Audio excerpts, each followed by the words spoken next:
नमस्कार गीतांजलि रोषे मु आपन को स्वागत करछि। आज जो रेसिपी मु बनाया जाऊँगी आम ओडिया मानकर पसंद टमाटर खटा। जदि मो रेसिपी आपन को पसंद आसे ताले मो वीडियो को लाइक करिवे एवं सब्सक्राइब करने को भूलिबेनी। चलंतु रेसिपी आरंभ करिवा।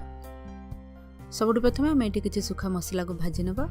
गोटा सुखला लंका मुझे नहीं 3टा, मेथी गोटे छोट चमच, पान मोहरी गोटे छोट चमच, गोलमरिच अधा छोट चमच, जीरा गोटे छोट चमच, कला जीरा गोटे छोट चमच। आम मसला को गोटे मिनिट पर्यंत भाजवा कारण आम ये मेथी पकई बेस समय मसला को भाजबानी। पैन को आपड़ से गरम रखिए जमी आप हाथ लगे पड़े। देखु कारण अधिक भाजी हो गले टमाटर खटार टेस्ट खराब हो। मसला आमर भाजी हो गलानी। आम या ग्राइंडर जार भीतर बाहर कर नबा। मसला ठंडा है परे ही मुआर पाउडर बन नेबी। कढ़ाई मु गरम करने मुझे 2 चमच घी दे दूचे। आपड़ चाहिए तेल दे पारे। आम ये काजू किशमिश को भाजी नबा।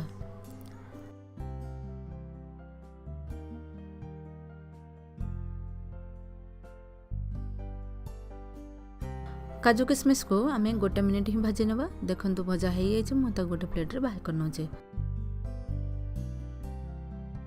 से कढ़ाई मुझे 2 ରୁ 3 चमच तेल देदेवे।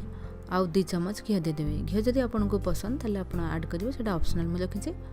तेल गरम होइछे आम एथिले 3 ରୁ 4टा मुठी सुखला लंका पकई नौची। 5 फुटण पकई नबा। एथिले आम छेचा हेतिबा अदा को मध्य पकई नबा।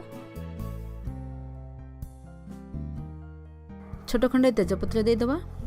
किछि भृषंग पत्र दे दबा। मुझे 2 ରୁ 3टा कंचा लंका पकई नौचे। 30 सेकेंड पर्यंत आम भाजी नबा। मुझे 500 ग्राम टमाटर नहीं मुझे लंबा लंबा कर काट नहीं। आपड़ चाहिए छोट छोट पीस करें। आम कढ़ाई टमाटर को पकई नबा। टमाटर को आम 2 ରୁ 3 मिनिट पर्यंत टिके चलै नबा। देखि नबा जेपर्यंत टमाटर पानी छाड़ी न आसो।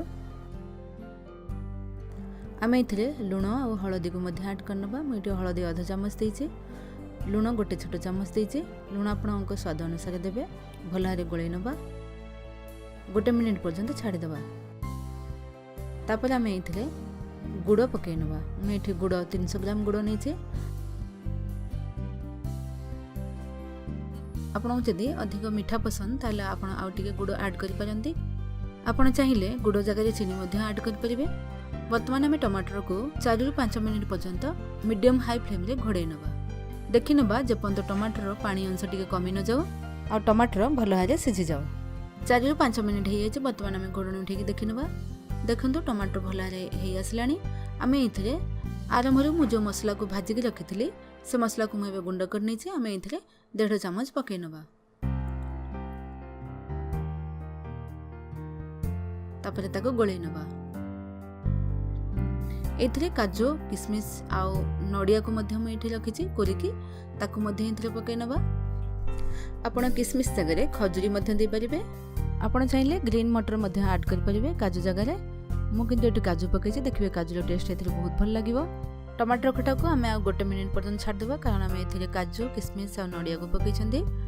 देखो गोटे मिनिट हो गलानी। बर्तमान आम गैस को बंद कर देबा। टमाटर खटा आम तैयारी। टमाटर खटा आम भल भारे रेडी हो। आपण आपको भात किंबा परोटा सहित सर्व कर पारंती।